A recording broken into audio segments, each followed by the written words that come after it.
I'm in the process of moving abroad, so I need to sell most of my stuff, and that includes quite a few pairs of boxing gloves. In this case, sparring gloves. These are the Vasyl Lomachenko edition of the Rival Guerrero sparring gloves. These were a limited edition. They don't make them anymore. Rival still make Guerreros, but not the Lomachenko branded ones. So these are now a collector's item. So if you would like to purchase these gloves, head on over to the eBay store, which is linked below in the description, and also I'll pin it in the comments at the top. They're still in good condition despite the fact that I have used them. The padding's in great condition, the leather's in good condition. There are a few very small superficial scuffs to the screen printed graphics, but the leather itself is in great nick, the padding's in great nick. You could use them for sparring and training, absolutely no problem at all, or you could keep them as a collector's item because these are very rare now. So the opportunity to own a pair will not come along very often. But this is one such opportunity, so make sure you head over to the eBay store to place your bids. And maybe you could get these signed by Vasyl Lomachenko himself. And of course, over time, they're almost certainly going to increase in value exponentially, particularly if Lomachenko goes on to have an even more impressive career than he's had so far.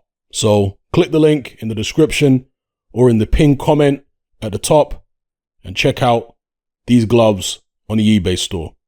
Bang them together again, just make sure yep, see, harder. You can see the padding is good. Padding's still good. All right. Conor Benn has been forced to pull out of his fight against Adrian Granados for the usual farcical reason. Now, the irony here is that he was promoting the old postman's knock a few weeks ago. He said it was a no-brainer. Well, that's very appropriate because he doesn't appear to have a brain. If he does, it's very small. The old PK didn't help him here, did it?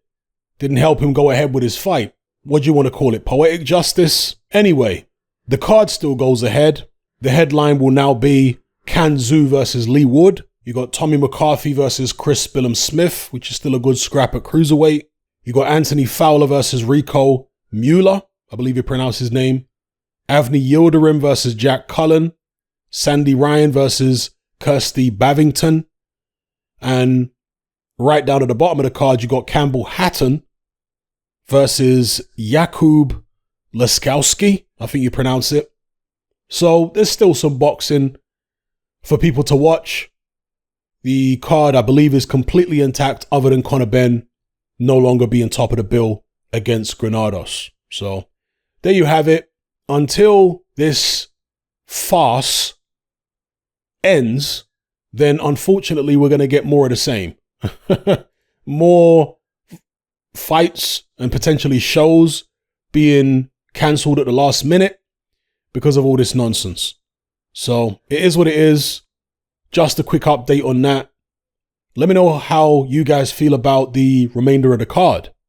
Can Xu versus Lee Wood, McCarthy, Billum Smith, Fowler versus Mueller, and so on.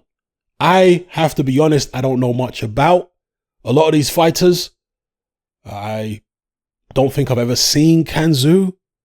Not sure I've seen Lee Wood. Maybe I have. That's for the World Boxing Association featherweight title. I've certainly seen McCarthy and Billum Smith many times. Anthony Fowler, obviously. Rico Mueller. Not sure I've seen him. Yildirim, of course. Seen him many times. Against Eubank. Infamously against Canelo. I think that was his last fight, right? Jack Cullen I've seen. Sandy Ryan. Don't think I've seen Sandy Ryan. Kirsty Bavington. I'm assuming that's a woman's fight. Sandy and Kirsty are usually female names. But you never know these days, right? Then you got Campbell Hatton, of course, Ricky Hatton's son, taking on somebody who I can only assume is an Eastern European journeyman. Let me know what you guys feel about these fights in the comments below.